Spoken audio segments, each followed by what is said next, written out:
하나님 말씀은 요한복음 1장입니다. 요한복음 1장 1절,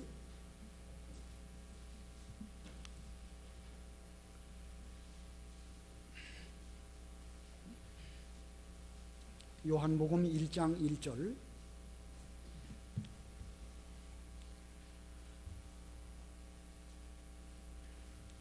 태초에 말씀이 계셨다. 그 말씀이 하나님과 함께 계셨으니 그 말씀은 하나님이셨다. 그분은 태초에 하나님과 함께 계셨다. 만물이 그분을 통하여 창조되었으며 창조된 것 중에 그분 없이 창조된 것은 하나도 없었다. 그분 안에 생명이 있었으니 그 생명은 사람들의 빛이었다. 그 빛이 어두움에 비쳤으나 어두움이 그 빛을 깨닫지 못하였다. 하나님께로부터 보내심을 받은 사람이 있었으니 그의 이름은 요한이었다.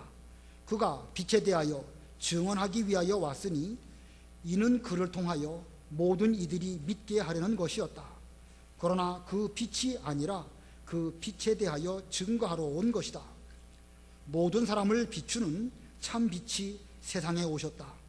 그분께서 세상에 계셨고 세상이 그분을 통하여 창조되었으나 세상은 그분을 알지 못하였다. 그분께서 자기 땅에 오셨으나 자기 백성들이 그분을 영접하지 아니하였다.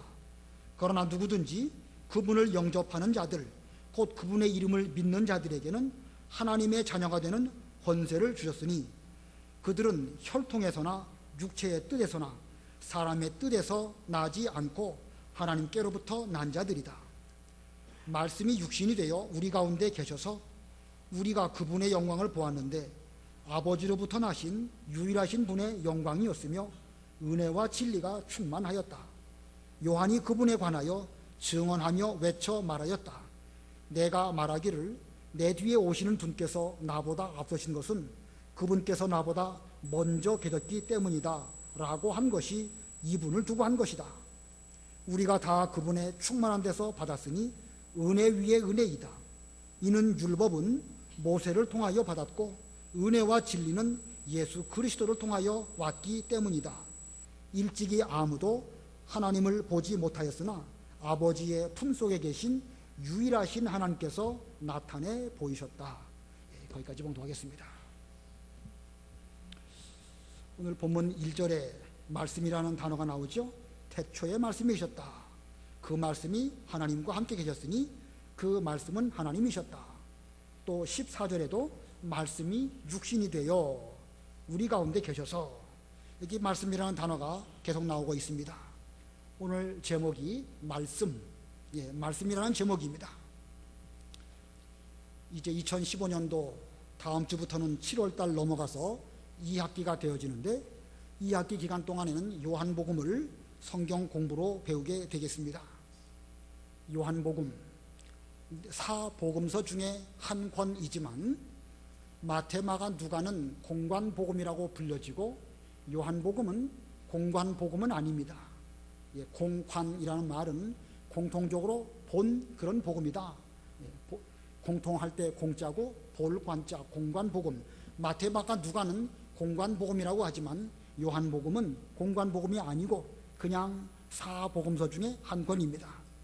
그러나 공관복음과는 달리 심오한 진리가 담겨져 있어서 좀 조심스럽게 접근해야 되는 그런 말씀입니다. 어렵지만 이 성경 공부 시간을 통해 가지고 좀 잘 배워보고 저도 또 많이 또 배워나가기를 바랍니다. 여기 말씀이라는 단어, 말씀, 우리는 글 혹은 언어 이렇게 표현할 수도 있겠지만 그러나 이 말씀이라는 단어의 원문은, 이 성경 원문은 로고스라고 하는 단어입니다. 로고스. 예수님 당시에, 요한이 요한복음을 기록할 당시에 이 헬라 철학자들이 어떤 진리를 지칭할 때 사용되는 그 용어가 로고스입니다. 그러나 이 요한복음의 말씀, 이 로고스는 단지 무슨 철학적인 심오한 의미를 담고 있는 그런 로고스는 또한 아닙니다. 분명 이 로고스는 하나님의 오묘하신 뜻이 담겨져 있는 그런 아주 존귀한 단어인데 번역상 우리 이 성경에서는, 우리 한글 성경에서는 말씀이라고 했지만 적절한 번역이라고 말하기도 어렵고 또 말씀 아닌 다른 것으로 표현하기도 좀 쉽지가 않습니다. 그러므로 이 말씀이라고 하는 이 로고스는 여러 가지 설명이 필요한 그런 개념입니다. 이 로고스를 뭐라고 설명을 할까? 로고스, 하나님의 생각을 나타내는 인격적 말씀 혹은 인격적 진리, 이렇게 설명할 수 있지 않겠는가? 이것도 부족하긴 하지만 다시 한번 말씀드리면 로고스는 하나님의 생각을 나타내는 인격적 말씀, 인격적 진리, 이렇게 표현할 수 있겠습니다. 인격적이라는 말은 그 로고스 자체가 알고 느끼고 또 판단하고 어떤 일을 도모할 수 있는 지정의가 있는 그런 살아있는 존재라는 뜻입니다. 그러므로 로고스 이렇게 말하지만 그 로고스라는 그 의미 속에는 살아계신 그 인격적 존재이기 때문에 우리는 이 로고스라고 하는 이 단어를 살아계신 그런 그 존재로서 존경에 합당한 이런 존대어를 써야 되는 것입니다. 자, 이 로고스께서는 살아계시고 그리고 아시고 느끼시고 어떤 일을 도모해서 뜻을 이룰 수 있는 이런 인격적인 분이시기 때문에 우리는 로고스 말하지만 사실은 살아계신 인격적인 존재로서 존경어를 써야 할 것입니다. 자, 로고스께서 하나님의 품속에 계셨던 분으로서 하나님의 생각과 하나님의 뜻을 이루시기 위하여 우리에게 나타내 주셨습니다. 그리고 우리에게 나타내 주신 그 로고스는 곧 그리스도이십니다. 본문 18절 한번 읽어보세요. 18절. 일찍이 아무도 하나님을 보지 못하였으나 아버지의 품속에 계신 독생하신 하나님께서 나타내 보이셨다. 예, 일찍이 아무도 하나님을 보지 못하였으나, 하나님을 본 사람은 아무도 없습니다.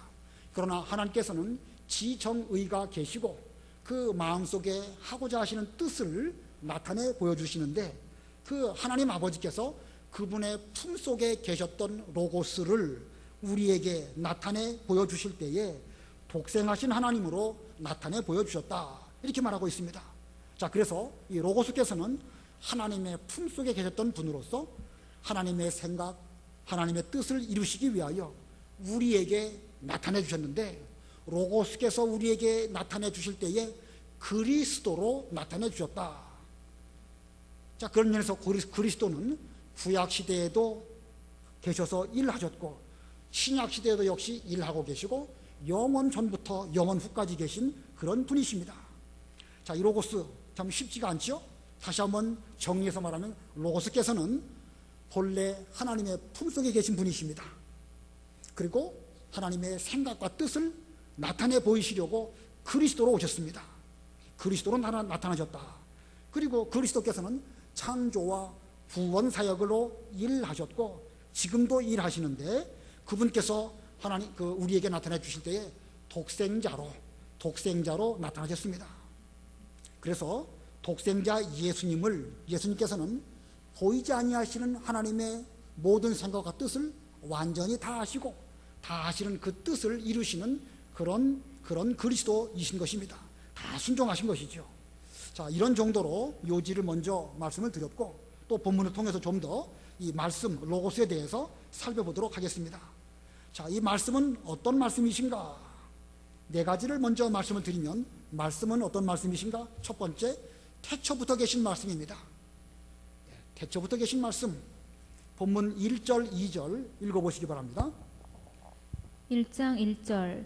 태초에 말씀이 계셨다. 그 말씀이 하나님과 함께 계셨으니 그 말씀은 하나님이셨다. 그분은 태초에 하나님과 함께 계셨다. 예, 태초에 말씀이 계셨다. 창세기는 태초에 하나님께서 어떻게 천지를 창조했는가, 그걸 알게 해주시는 성경이라고 한다면, 이 요한복음은 태초에 세상이 창조되기 그 이전부터 하나님께서 어떻게 존재하셨는가, 삼위일체 하나님의 존재를 또한 보여주는 그런 말씀이고, 또 만물을 창조하실 때에 삼위일체 하나님께서 어떻게 일하셨는가를 설명하고 있습니다. 특히 오늘 본문은 하나님과 그리스도의 관계를 설명하고 있습니다. 본문에 말씀이라고 표현되어 있지만 이 말씀 대신에 그리스도로 바꾸어서 본문을 다시 한번 읽는다고 하면 태초에 그리스도께서 계셨다. 그 그리스도께서 하나님과 함께 계셨으니 그 그리스도는 하나님이셨다. 그리스도는 태초에 하나님과 함께 계셨다. 이렇게 말할 수가 있겠습니다. 자, 무슨 말씀인지 잘 이해가 되시죠? 오늘 1절, 2절의 말씀은 로고스이신 그 하나님께서 그리스도로 우리에게 나타내 주셨는데 그리스도와 로고스의 관계가 어떠한지를 본문에서 잘 보여주고 있습니다. 자, 그래서 다시 한번 여기 1절, 2절을 몇 가지로 정리한다고 하면 이 그리스도는 영원 전부터 계셨다는 것입니다. 예, 그리스도는 영원 전부터 계셨다. 그 다음에 두 번째로는 그리스도는 하나님과 함께 계셨다. 영원 전부터 계셨는데 하나님과 별도로 계신 것이 아니라 하나님과 함께 계셨다. 그리고 세 번째로는 그리스도는 하나님으로 말미암아 나타내 보여주셨다. 예, 하나님 품속에 계셨던 독생자셨는데 그리스도로 나타내 보여주셨다. 품속에 계실 때에는 하나님의 생각과 뜻을 품고 계시는 로고스로 존재하셨지만 우리 사람들에게 나타내 보여주실 때는 그리스도로 나타나셨다. 그리고 마지막으로 그리스도는 하나님이시다. 자, 그리스도는 하나님이시다. 이 중요한 결론이 바로 그리스도는 하나님이시다라는 것입니다. 요한복음 마지막 20장에 가면 그 처음에 예수님께서 부활하셨을 때에 그 첫 안식일, 첫 주일날 도마가 거기에 있지 않았죠? 그러다가 나중에 그런 말하기를 예수님의 옆구리의 창자리와 손의 못자국을 보지 않고는 내가 예수님이 부활하셨다는 사실을 믿을 수 없다. 그렇게 말할 때에 이제 두 번째 주일에 주께서 찾아오십니다. 그리고 도마에게 부활하신 자신을 나타내 보여주셨습니다. 그때 도마가 예수님에게 신앙 고백을 합니다. 뭐라고 고백하죠? 나의 주님, 또 나의 하나님. 예, 나의 주님, 나의 하나님.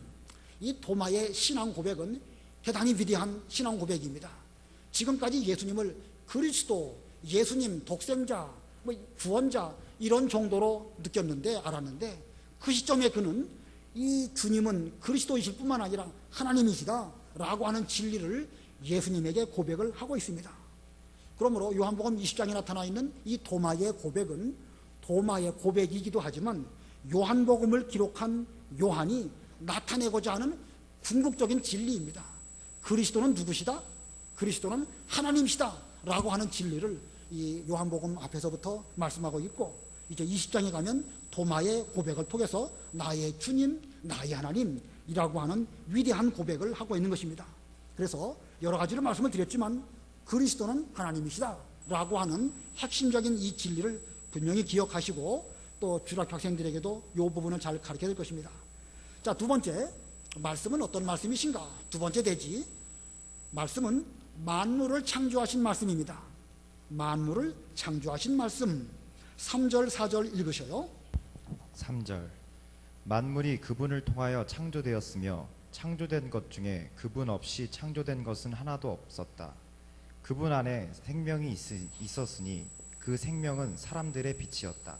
예, 창세기 1장에는 하나님께서 천지 만물을 지으실 때에 첫째 날부터 여섯째 날까지 어떤 과정으로 창조하셨는가를 쭉 보여주고 있습니다. 그런데 이 본문은 이 창조의 과정을 표현한 것이 아니고 창조의 원리를 요한복음 1장 3절 4절에서 말씀하고 있습니다. 창세기 1장은 창조의 과정을 말한다고 하면 여기 요한복음 1장에서는 창조의 원리를 말씀하고 있습니다. 우리 주님께서 그리스도께서 로고스로서 이 세상을 창조하실 때에 거기서 함께 일하셨는데 우리 주님께서 만물을 지으실 때에 생명을 지으시고 빛을 지으셨다. 이런 원리를 말하고 있습니다. 예수님 안에 생명이 있었고 빛이 있었는데 그 예수님으로 말미암아 모든 생명체가 나오게 되었고 모든 빛이 주님으로 말미암아 존재하게 되었다. 이렇게 말하고 있는 것입니다. 이 과학자들이 진화론을 주장하는 사람들이 자기들 나름대로 과학이라고 하는 이름 아래 여러 가지 세상 돌아가는 일들을 진화론적으로 해석을 하려고 하고 있습니다. 근데 그들이 여러 가지 가설을 가지고 등등을 말하고 있지만 아직도 그들이 밝혀내고 있지 못하는 그런 것이 두 가지가 있습니다. 첫 번째는 이 생명의 근원이 무엇이냐, 언제부터 생명체가 시작되었느냐, 그거에 대해서 그들은 여러 가지 가설을 말하고 있지만 거기에 대해서 제대로 된 설명을 하고 있지 못합니다. 또 하나는 빛, 에너지의 근원이 어디에 있느냐, 그걸 또 말 못하고 있습니다. 분명 성경은 잘 보면 상당히 과학적이에요. 창세기 1장의 여러 가지 창조의 과정 같은 걸 보면 그것이 얼마나 과학적으로도 오류가 없는 그런 것인지를 과학을 알면 알수록 그걸 발견하게 됩니다. 그런데 학생들이 초등학교 한 5학년, 6학년, 중학교 1학년, 2학년 어줍지 않게 과학 조금 배웠다고 해서 성경 말씀을 아주 자기들의 지식으로 판단하려고 하는 이런 가운데 있는데 그건 참 바보 같은 짓입니다. 과학자들이요, 이 생물학을 알고 우주과학을 알고 좀 더 깊이 있는 과학으로 접근하면 접근할수록 이 천지 만물이 우연히 되어진 것이 아니고 분명 하나님으로 말미암아 창조되지 않았다고 하면 이와 같이 오묘한 자연 만물이 존재할 수 없음을 알고 이 과학자들 가운데 예수 잘 믿는 사람들이 아주 많습니다. 물론 다 그런 건 아니지만 말이에요. 이 과학을 배우면 배울수록 너무너무 오묘하고 신기하기 때문에 이건 절대적으로 하나님으로 말미암아 그 지어진 생명체, 이 자연 만물이다라고 하는 것입니다. 자, 그런데 이 진화론자들이 자기들 나름대로 아직 해결하지 못하는 것 두 가지, 뭐와 무엇이요? 생명과 빛에 대해서는 좀 설명을 못하는 것입니다. 무슨 뜻이냐면요, 그들은 생명체의 근원을 설명을 할 때에 이 생명체라는 게 그 유기화합으로 되어 있죠. 이거 뭐 이런 말 좀 어렵습니다만 그 탄소, 수소, 그다음에 산소, 질소, 이 네 가지 원소로 이 모든 생명체의 어떤 그 시작이 되어지는데 처음에 어떤 생명체가 어떻게 나왔을까? 그들은 뭐라고 해석하냐면 어떤 공간 안에 그 이 탄소, 수소, 뭐 질소, 산소가 있는데 적절한 그 습도와 적절한 온도가 되어져 있을 때에 갑자기 어디서 벼락이 치든지 어떤 에너지가 거기에 주어질 때에 그것들이 어떤 이 단백질을 형성하고 아미노산이 되어가지고 거기에서부터 무슨 생명체가 처음에 비롯되지 않았겠느냐, 이렇게 말을 하는 것입니다. 자, 이게 믿어지시나요? 시계가 있는데 시계에는 여러 가지 부품들이 있죠. 근데 어느 공장에, 시계 공장 부품에 창고에 시계 부품들이 여기저기 쭉 있습니다. 아직은 시계는 아니에요. 근데 갑자기 벼락이 치고 뭐 천둥이 쳐가지고 그 부품들이 이렇게 뒤섞이다 보니까 거기서 시계가 총 나왔다. 이게 있을 수 있는 일입니까? 이게 시계라는 것이요, 우리가 보기엔 뭐 참 잘 만드는 것처럼 보이지만 하나님이 지으신 지극히 작은 단세포에 비교해 봤을 때도 이건 억만분의 1도 안 되는 이런 형편없는 것입니다. 작은 세포 하나에도요, 그 속에서 그것들이 음식을 먹고 소화를 시키고 배설을 하고 산소와 또 무슨 작용을 하고 그 한 세포 속에서도 그런 일들이 이루어지고 있는 것입니다. 그것들이 그렇게 우연하게 뭐 벼락이 치고 그런 그 산소, 탄소가 갑자기 무슨 작용에 의해 가지고 만들어져서 그렇게 나올 수가 없는 것입니다. 상식으로 생각해도 맞지 않은 일인데 그들은 자기들의 가설로 생명체의 시작이 어떻게 되어졌을까 설명하려고 하고 있지만 결국 설명을 못하는 것입니다. 그 다음에 에너지, 이 우주 만물을 보면 참 얼마나 이 천체가 신기한지 모릅니다. 달, 또 지구, 그 다음에 태양, 목성, 이런 것들이 최초에 어떻게 생겼을까? 그 뭐 빅뱅이라는 그런 이론을 내죠. 처음에 이것들이 한 덩어리로 있다가 갑자기 꽝 하고 폭발함으로 인해 가지고 이 우주 만물이 그때부터 시작되어졌다. 이게 빅뱅 이론이고 상당히 천체 물리학에서는 어느 정도 정설로 받아들여지고 있습니다. 뭐 그런 거 볼 때에 하나님께서 처음 우주를 만드실 때에 그렇게 만드신 것은 아마도 뭐 어느 정도 이해할 수 있다 생각하는데 아직도 그들이 해석하지 못하는 것은 최초에 그 우주가 팡하고 터질 때에 그 에너지가 어디서 왔을까? 그 힘이 어디서 왔을까? 태양의 저 에너지가 어떻게 지금까지 존재해가지고 오늘 우리에게 이런 생명을 주고 있을까? 해석을 못하는 것이고 설명을 못하는 것입니다. 그런데 이 에너지의 근원이 바로 빛입니다. 여러분 아인슈타인의 상대성 원리 들어보셨죠?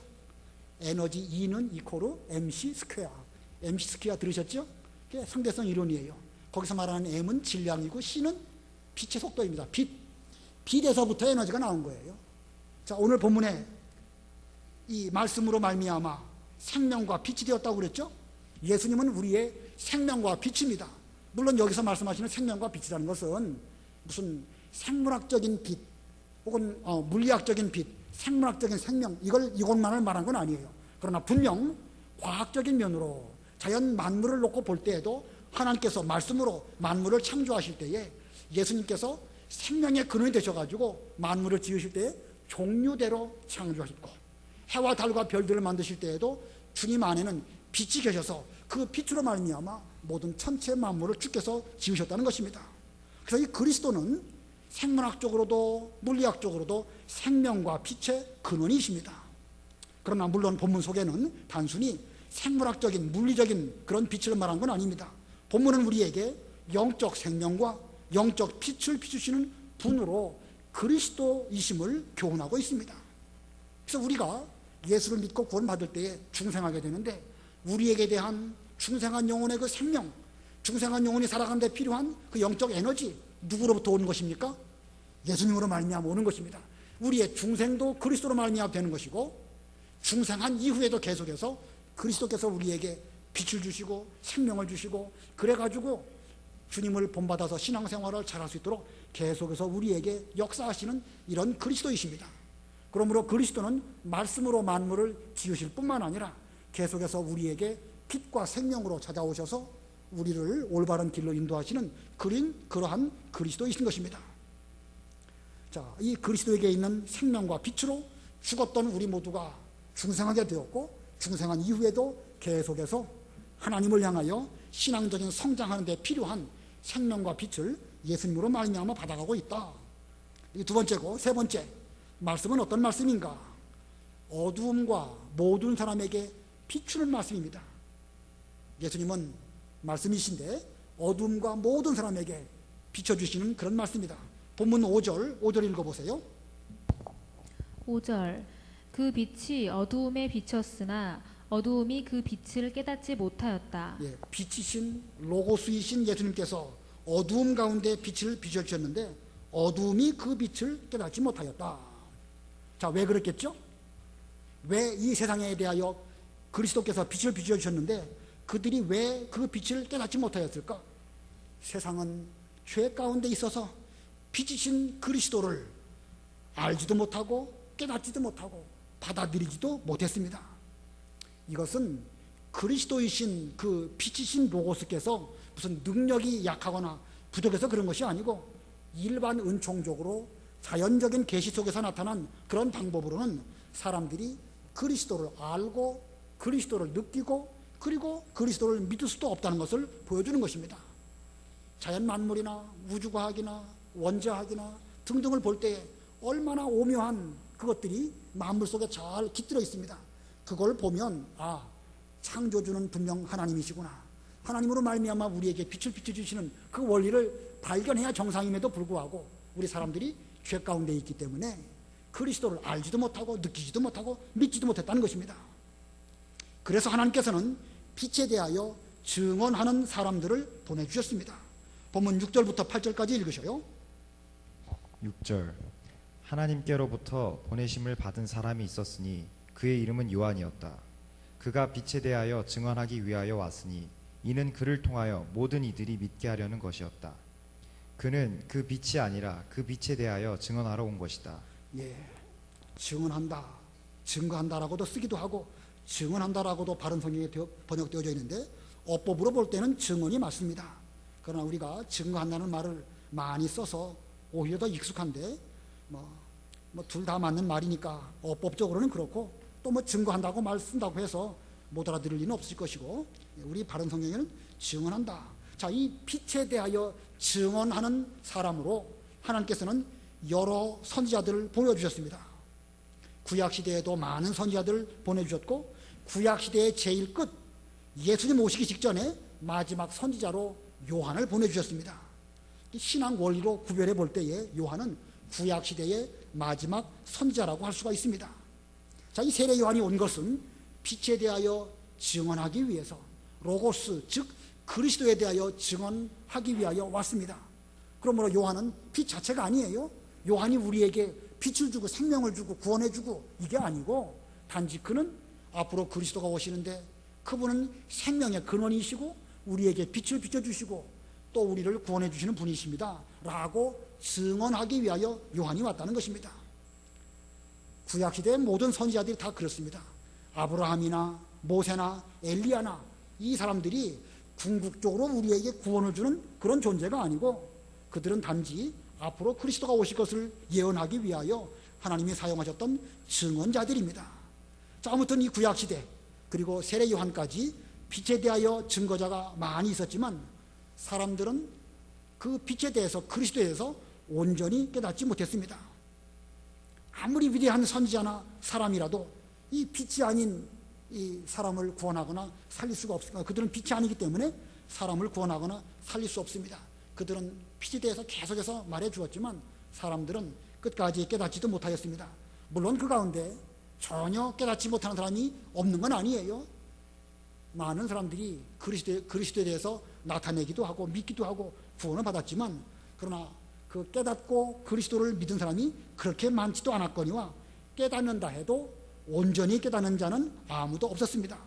왜냐하면 어두움 가운데 있기 때문이고 죄 가운데 있기 때문에 그렇습니다. 자, 이렇게 많은 증언자들을 하나님께서 보내주셨지만 사람들이 그 빛을 온전히 깨닫지도 못하고 영접하지도 못했습니다. 자, 어떻게 되겠죠? 하나님 입장에서는 어떻게 되겠습니까? 태초부터 계셨고 만물을 창조하신 말씀이시고 또 어두움 가운데나 사람들에게 비추셨던 말씀인데 이 말씀을 사람들이 받아들이지 않으니까 이제는 직접 그 말씀께서 우리 가운데 찾아오신 것입니다. 말씀이신 로고스이신 그리스도께서 직접 우리 가운데 찾아오셨습니다. 그래서 네 번째 말씀은 어떤 말씀인가? 육신이 되어 찾아오신 말씀입니다. 육신이 되어 찾아오신 말씀. 본문 9절 읽어보세요. 9절 모든 사람을 비추는 참 빛이 세상에 오셨다. 예, 모든 사람을 비추는 참빛 로고스 그리스도께서 직접 세상으로 오셨다. 본문 14절 우리 다 같이 합독하십니다. 14절 시작. 말씀이 육신이 되어 우리 가운데 계셔서 우리가 그분의 영광을 보았는데 아버지로부터 나신 유일하신 분의 영광이었으며 은혜와 진리가 충만하였다. 자, 뒤에 말씀은 좀 또 뒤에 또 해석하도록 하고 말씀이 육신이 되어 우리 가운데 계셔서 말씀이 육신이 되어 우리 가운데 계셔서 중요한 표현이죠. 말씀이 육신이 되셨다. 말씀이 육신이 되었다. 이것을 한문으로 두 가지로 표현하지요. 도성인신, 도성인신. 말씀이 육신이 되었다. 언성인신 해야 될 것 같은데 정확한 한문 표기로는 도성인신입니다. 진리께서 직접 사람의 몸을 이루셨다. 도성인신. 신성이신 하나님께서 인성을 입고 우리에게 오셨는데 신성이 변해서 인성이 된 것이 아니고 신성과 인성이 부분적으로 합해진 것도 아니고 완전하신 하나님께서 완전하신 사람이 되어서 우리 가운데 찾아오셨다. 도성인신이라고 합니다. 한번 좀 써보시고 학생들에게 가르칠 때에도 이런 정도의 한문은 좀 가르치는 것이 좋을 것입니다. 이런 한문을 통해 가지고 학생들도 그 언어적인 면도 좀 호기심을 갖게 되고 심오한 진리를 이런 이 용어, 표현 이런 걸 몰라 가지고서는 그 깊은 뜻을 알 수가 없습니다. 언어는 우리에게 대하여 하나의 도구와 같은 것이기 때문에 이 도구를 잘 알 때에 깊은 진리를 그 언어를 통해서 알게 되는 것이니까 이 도성인신 좀 써보라고 하고 좀 써오라고도 하시고 그 의미를 잘 설명해 주시면 좋겠습니다. 자, 도성인신이라고도 하지만 또 성육신이라고도 하죠. 말씀이 육신이 되었다. 성육신, 이룰 성자, 우리 육신, 몸, 로고스께서 사람의 몸을 입고 오셨다. 성육신, 도성인신 잘 가르쳐 주세요. 그 다음에 거기에 우리 가운데 계셔서 하나님이신 그리스도께서 우리 가운데 함께 계신다. 하나님이 우리와 함께 하신다. 헬라말로 뭐라고, 히브리말로 뭐라고 그러죠? 하나님이 우리와 함께 계신다. 임마누엘. 호사나가 아니고 임마누엘입니다. 자, 여기 이 요한복음 1장에는 예수님의 탄생에 대한 말씀은 구체적으로 기록되어 있지 않지만 그 예수님의 탄생을 아주 신령한 그 말씀으로 이렇게 표현하고 있습니다. 자, 여러 선지자들을 보내주셨고 마지막에는 세례 요한을 보내시다가 그 선지자들의 예언과 증언대로 말씀이신 그리스도께서 친히 육신을 이루시고 사람이 되셔서 우리 가운데 찾아오셨고, 찾아오신 뒤에는 떠나가지 아니하시고 세상 끝날까지 우리와 함께 계시는 그런 임마누엘로 이 모든 예언의 말씀을 성취하셨습니다. 자, 지금까지 제가 말씀에 대해서 4가지 말씀드렸어요. 말씀은 어떤 말씀이요? 제일 먼저 태초부터 계신 말씀, 두 번째는 만물을 창조하신 말씀, 세 번째는 어두움과 모든 사람에게 비치는 말씀, 그 다음에 네 번째는 육신이 되어 찾아오신 말씀. 자, 이 로고스이신 그리스도가 어떠한 분이셨는지 지금 이 4가지 통해서 쭉 말씀을 드리는데, 뭐 지식적으로도 그렇지만 아주 중요한 의미가 담겨져 있습니다. 잘 기억하시고 우리는 예수님 그리스도를 신앙적으로 정확하게 이해하도록 그렇게 해야 될 것입니다. 그 다음에 이 그리스도께서 이렇게 우리에게 직접 찾아오셨는데 그리스도에 대한 사람들의 태도가 어떠했는가? 그리스도가 오셨으면 사람들이 그분을 잘 영접해야 되겠는데 꼭 그렇지만은 않았습니다. 그리스도에 대한 사람들의 태도, 첫 번째, 자기 백성들이 영접하지 않았습니다. 자기 백성들이 영접하지 않은 10절부터 11절 읽어보세요. 10절. 그분께서 세상에 계셨고 세상이 그분으로 말미암아 창조되었으나 세상은 그분을 알지 못하였다. 그분께서 자기 땅에 오셨으나 자기 백성들이 그분을 영접하지 아니하였다. 예, 그분께서 세상에 오셨고 세상은 그로 말미암아 창조되었고, 참 이런 분이 오셨는데도 불구하고 세상은 그분을 알아보지 못했습니다. 특별히 누가 알아보지 못했는가? 자기 땅에 오셨으나 자기 백성들이 그분을 영접하지 아니하였다. 예, 자기 백성들이 영접하지 않았다고 그랬습니다. 여기 자기 백성은 누구를 가리킬까? 자, 넓은 의미로 말하면 모든 인간들이 하나같이 다 그리스도를 제대로 알지도 못하고 영접하지 않았다. 넓은 의미로 모든 인간들입니다. 왜냐하면 모든 인간들은 다 죄인이기 때문에 우리의 힘만으로는 그리스도를 알지도 영접할 수도 없습니다. 하나님께서 우리에게 믿음을 선물로 주시지 아니하시면 어느 누구도 하나님을 알 수도 없고 또 그 구원에 이를 수도 없습니다. 그러므로 자기 백성은 하나님으로 지음받은 우리 모든 인간들을 가리키는 것이고, 좁은 의미로는 유대인들을 가리킵니다. 유대인들. 자기 땅에 예수님께서 유대 땅 베들레헴에 오셨지만 자기 백성들이 그분을 영접하지 않았습니다. 오히려 동방 박사들이 예수님을 영접하러 먼 곳에서부터 왔을 때에 예루살렘은 소동하였고 헤롯은 예수님을 죽이려고 했고, 서기관들은 예수님께서 베들레헴에 태어나실 것을 알고 있었지만 그들은 아는데 그치고 정작 영접하지는 않았습니다. 지식적으로 아는 것으로 예수님을 영접하는 것은 아닙니다. 우리가 말씀에 대해서 쭉 설명드렸지만 그것을 지식적으로 아는 것만으로는 우리가 로고스이신 그리스도를 안다? 그렇게 말할 수가 없지요. 우리는 그 로고스이신 그리스도를 믿고 제대로 영접할 때에 우리는 그분을 정말로 영접하고 믿는 그런 사람이라고 할 수가 있습니다. 자, 이 그리스도께서는 얼마든지 영접받으실 자격이 있습니다. 특별히 자기 백성들에게 대해서는 더더욱 그러시지요. 하지만 그들은 영접하지 않았고 그리스도께서는 배척을 당하셨습니다. 많은 능력으로 빛을 비추셨지만 또 많은 능력으로 자신께서 그리스도이심을 나타내 보여주셨지만 그들은 끝내 영접하지 않았고 마침내 십자가에 못 박아 죽였습니다. 그리스도에 대한 죄악의 결말이 어떠한지를 이 역사가 우리들에게 보여주고 있습니다. 그 다음에 두 번째로 그리스도에 대한 사람들의 태도의 두 번째는요, 하나님께로부터 난 자는 그리스도를 영접함. 하나님께로부터 난 자는 그리스도를 영접함. 12절 13절 읽어보세요. 12, 13. 12절. 그러나 누구든지 그분을 영접하는 자들 곧 그분의 이름을 믿는 자들에게는 하나님의 자녀가 되는 권세를 주셨으니 그들은 혈통에서나 육체의 뜻에서나 사람의 뜻에서 나지 않고 하나님께로부터 난 자들이다. 예, 영접한다는 것은 곧 믿는 것입니다. 믿는다는 것은 어떤 인간적인 혈통 혹은 육체적인 뜻 이런 걸로 되는 것이 아니고 오직 하나님의 뜻으로 말미암아 영접하게 되는 것입니다. 13절 끝에 그랬죠. 하나님께로부터 난 자들이다. 영접하는 것은 혈통에서나 육체의 뜻에서나 사람의 뜻에서 나지 않고 하나님께로부터 난 자들이다. 자, 이 하나님께로부터 난다. 간단하게 말하면 중생이라고 할 수가 있는데 중생. 하나님께로부터 난다. 죽었던 영혼이 다시 태어난다. 중생입니다. 뭐에 대해서 죽었는가? 사람들은 하나님을 알고 믿고 섬기는 데에서부터 섬기는 데에 죄로 말미암아 이미 죽었습니다. 그런 영적 기능이 상실되었습니다. 그런데 이제 하나님께서 우리를 그리스도로 말미암아 살려주시는 것, 그걸 중생이라고 합니다. 죽었던 영혼이 다시 태어나는 것.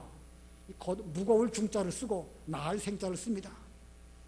세례문답할 때 중생이 뭐냐? 이 불교에서 말하는 중생을 말하는 사람도 있어요. 그런 정도의 지식도 없어가지고 어떻게 했을까? 참 세례 안 줄 수도 없고 주기도 그렇고 아주 곤란합니다. 적어도 예수 믿는 사람이라고 하면 중생의 의미가 뭔지는 알아야 되겠죠? 천하 인간들이 다 죄로 말미암아 이 영혼이 하나님에 대한 기능이 죽었습니다.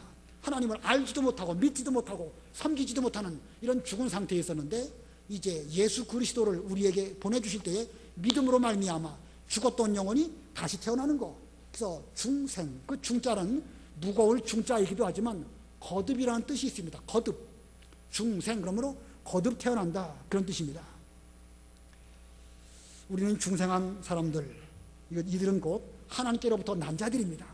하나님께로부터 난 자들이기 때문에 우리는 우리 곁에 있는 성도들 볼 때에 함부로 대해서는 안 됩니다. 비록 그들이 혈통적으로나 인간적으로 육체적으로 부족한 듯이 보여도 결코 함부로 대할 수 없는 것은 그도 역시 하나님께로부터 난 자이기 때문에 그런 것입니다. 자, 이렇게 하나님께로부터 난 자인 중생하는 성도들에게는 하나님께서 복을 주십니다. 오늘 본문에 이 그리스도를 영접하는 자, 즉 중생하고 믿는 성도에게 대하여 두 가지 복을 말씀하고 있습니다.